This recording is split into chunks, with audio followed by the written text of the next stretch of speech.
नमस्कार दोस्तों आज आपको मैं मिलवा रहा हूँ जन कल्याण वाहिनी के जो व्हाट्सएप ग्रुप है उसके संचालक अनिल जी से। अनिल जी नमस्कार। नमस्कार विनोद जी।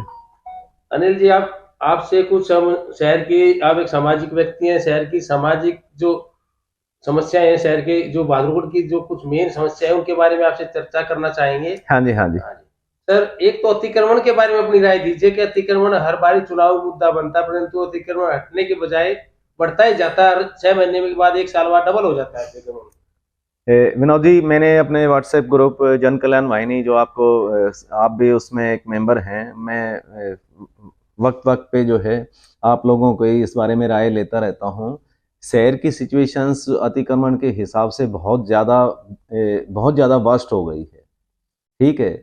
ज़्यादातर कॉलोनीज की और बाजार की समस्याएं जो हैं अतिक्रमण को लेके, पैदल आदमी का रोड से निकलना बेहद मुश्किल हो गया है और ये चीज़ें एक्सीडेंट को भी इनवाइट कर रही हैं। ठीक है। इस बारे में जो है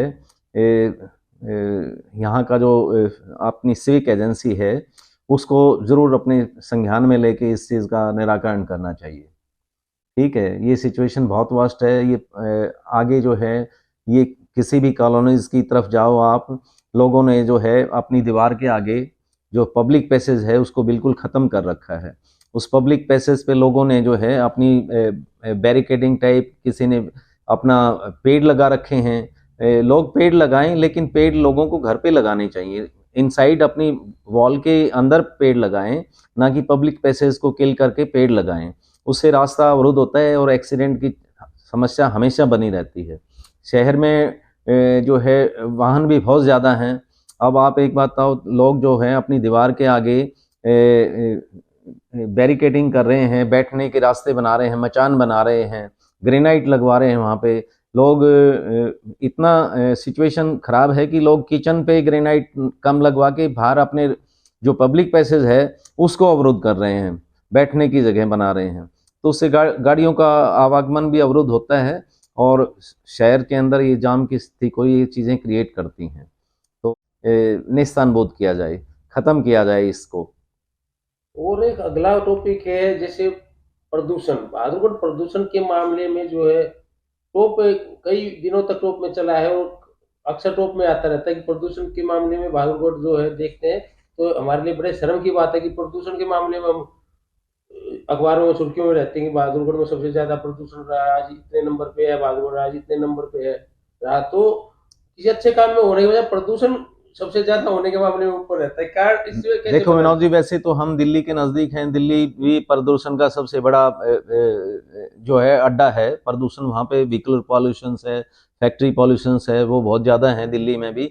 लेकिन हमारे यहाँ भी इंडस्ट्रीज़ वगैरह काफ़ी हैं, रबर की भी इंडस्ट्रीज़ हैं और जूते की एशिया की बड़ी फैक्ट्री हब है यहाँ पे। लेकिन मैंने जैसे शहर के अंदर देखा है कि दुकानदार जो हैं अपना जो वेस्ट है उसको साफ करके दुकान के बाहर आके आग लगा देते हैं। उसमें पॉलीथीन और इस तरह की मटेरियल्स होते हैं जिनसे बहुत ज़्यादा स्मोक क्रिएट होता है और वो वातावरण को प्रदूषित करते हैं। तो दुकानदारों भाइयों को भी और मेरा सभी कॉलोनी निवासियों से बस यही निवेदन है कि अपनी वेस्ट को जो है वेस्ट डंप में अपना डंप करें, ना कि उसमें आग लगा दें।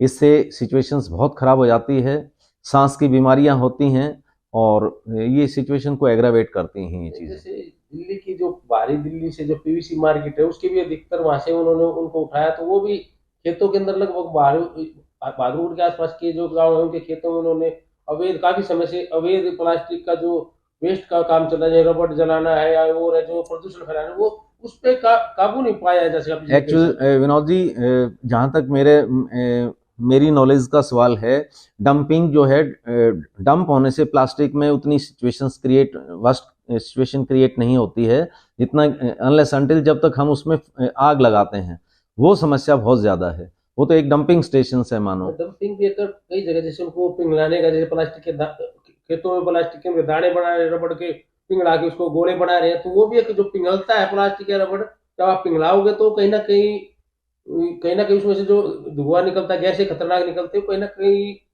हमारे आपके लिए खतरनाक हो सकती है शायद। हाँ बिल्कुल, वो गैसें बिल्कुल खतरनाक हैं, वो वातावरण को प्रदूषित करती हैं। उनसे काफ़ी तरह की बीमारियां भी क्रिएट होती हैं, अस्थमा की सिचुएशंस बनती है, सीओपीडी जैसी सिचुएशंस क्रिएट होती हैं। और ये बहुत वास्ट है। लेकिन हम उस लेवल पे, अपने लेवल पे तो एटलीस्ट ये कर सकते हैं कि अपना जो भी कचरा है, जो वेस्ट है, उसमें एटलीस्ट आग ना लगाएं। आग लगाने से धुआं क्रिएट होता है, वातावरण प्रदूषित होता है और ये अच्छा भी नहीं लगता है। एक सिंगल यूज प्लास्टिक है, जैसे सिंगल यूज प्लास्टिक है, इसके बारे में केंद्र सरकार ने पिछले दिनों फैसला लिया कि इसको पूरी तरह से बैन किया जाए, और लगभग इसको बैन करने के ऑर्डर तो आ चुके हैं, परंतु ये बिकअप भी उतनी रही है, यूज उतनी हो रही है, इसका क्या सही सा सोल्यूशन निकल सकता है? हाँ, इसकी ग्राउंड रियलिटी विनोद जी ये है कि भी गवर्नमेंट्स ने ये चीज़ बैन तो की है, और किस लेवल तक इसको लीगलाइज किया गया है और बंद किया गया है ये तो मैं नहीं जानता। लेकिन ये जो है प्लास्टिक, जो सिंगल यूज प्लास्टिक है, ये बहुत खतरनाक है। ठीक है, ये जमीन की प्रोडक्टिविटी को नील करता है, और अगर इसको वैसे अगर आग लगा दी जाए तो उससे वातावरण बहुत ज़्यादा प्रदूषित होता है, गैसेस वगैरह निकलती हैं, और ये बहुत ही गलत है।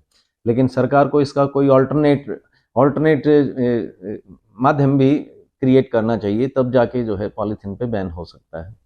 एक है हमारे शहर में, जब भी कोई आती है समस्या, जब भी चुनाव आते हैं, तो बेसहारा जो गोवंश है हर चुनाव में एक बेसहारा गोवंश का मुद्दा उठता है। इसको एक सही जगह गौशाला में पहुंचाया जाए, या इनको कहीं सही जगह पहुंचाया जाए, या फिर इनको जो कूड़ा करकट या प्लास्टिक वेस्ट या गंदगी खाती है, इससे राहत मिले। क्योंकि जो गाय है, गाय हर चुनाव में एक मुद्दा बन जाती है, भी वोट लेने का माध्यम बन गया, उसके बाद फिर ये कूड़े के ढेरों पे आते हैं। इसके बारे में आप पंडित जी, आप कुछ क्या कहना चाहेंगे? देखो विनोद जी, पिछले दिनों गवर्नमेंट ने भी एक एक्शंस लेके एक गौशाला का निर्माण और नंदी वंश का यहाँ पे निर्माण किया था। उसमें उस टाइम तो बड़ी बड़ी बातें कही गई थी कि भी कोई भी बेसहारा गौवंश है, नंदी है, या कोई भी ऐसा जानवर है, आवारा पशु है, वो रोड पे आपको घूमता हुआ नहीं मिलेगा। लेकिन वो चीज़ें अभी तक फलीभूत नहीं हो पाई हैं।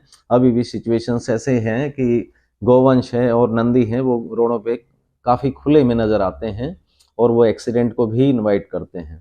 तो हम ये मान सकते हैं कि जो गाय है वो एक चुनावी मुद्दा ही रह गया, बाकी तो इनकी दशा देख के तो कूड़े के ढेर पे मिलती है। जब भी हम गाय देखते हैं, लगभग कूड़े के ढेर पे नजर आती है हमें। हाँ विनोद जी, हम किसी भी कार्य का जब शुरू में लेके चलते हैं तो काफ़ी एक्टिव होते हैं, और लेकिन बाद में जो है उसमें ढिलाई नज़र आने लग जाती है, और वो सिचुएशंस नहीं बन पाती जो हम अचीव करना चाहते हैं। और शहर की सफाई व्यवस्था के बारे में क्या कहना चाहेंगे आप? देखो, सफाई व्यवस्था तो अब काफ़ी दिन से मैं देख रहा हूँ, सफाई व्यवस्था में शहर काफ़ी अच्छा चल रहा है, लोग एक्टिवेट हो रहे हैं, और सफाई कर्मी भी बहुत अच्छा कार्य कर रहे हैं अपने लेवल पे, और ये चीज़ें अगर कंटिन्यूटी में बनी रहें तो बहुत ही अच्छा रहेगा। एक आपके कॉलोनी के अंदर एक पार्क है जिसको टाउन पार्क बोलते हैं।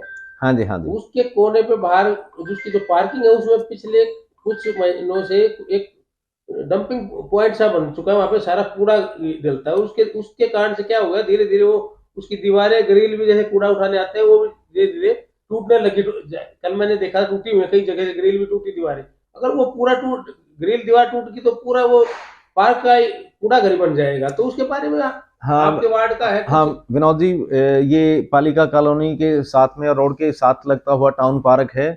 शुरू में जब बनाया गया था तो काफी अच्छा बनाया गया था, पेड़ वगैरह की मेंटेनेंस बहुत ही अच्छी थी, सफाई व्यवस्था भी बहुत थी। लेकिन अब देखने में ये आ रहा है कि डंपिंग स्टेशंस या तो गवर्नमेंट्स को या सफाई कर्मियों को कहीं और नहीं मिल रहा है, तो as an alternate they are using that very area. वो पब्लिक की, वो पार्क की एंट्रेंस है, और उस पे बहुत बड़ी दुर्गंध आती है, और वो बहुत गलत लगता है। वो एक not a good message.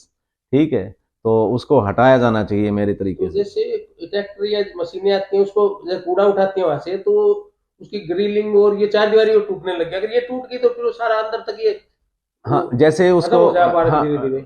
Waste collections के लिए जो गाड़ियां आती हैं, उनके साइड फ्रंट जो भी हैं दीवारों को हिट करते हैं, और दीवारें उसकी डैमेज होती हैं, और कूड़ा उठने के बाद, वेस्ट उठने के बाद भी दुर्गंध लगातार बनी रहती है। उससे जीना दुभर हो गया है तो कॉलोनी इसके वासी। लिए सरकार को कोई दूसरा पॉइंट बनाना चाहिए। हाँ बिल्कुल बिल्कुल, कोई डंपिंग स्टेशंस कोई डिजाइन करना चाहिए, ताकि वहाँ और जो जो वेस्ट कलेक्शंस के लिए जो गाड़ियां आती हैं, वो भी इजी देख के वहीं डंप करके चली जाती हैं, और उसमें तो इससे पार्क में बहुत घूमने वालों को तो परेशानी होती है, जो बैड ऑर्डर आती है। और ये या तो वो डंपिंग स्टेशन हो जाए तो ज़्यादा बेहतर है, जो मैं समझता हूँ। या तो पूरी तरह हाँ, डंपिंग पूरी स्टेशन बना तरह दें। डंपिंग स्टेशन बना के और लिख दिया जाए कि ये डंपिंग स्टेशन है। एक तो पार्क के नाम पे हाँ उसमें करोड़ों रुपए खर्च होते हैं उसकी घास लगाने पे, हाँ जी, व्यवस्था हाँ पे, ये ऊपर बहुत, से डंपिंग हाँ पॉइंट ये हुआ। बहुत गलत है कि भाई आप एक तरफ तो एक बेसिक एमिनिटीज अपने शहरवासियों को दे रहे हो और वहीं पे जो है कूड़े का एक्सप्लेनेशन करते हैं, ये बहुत गलत है। धन्यवाद सर, बहुत बहुत धन्यवाद। Thank you sir.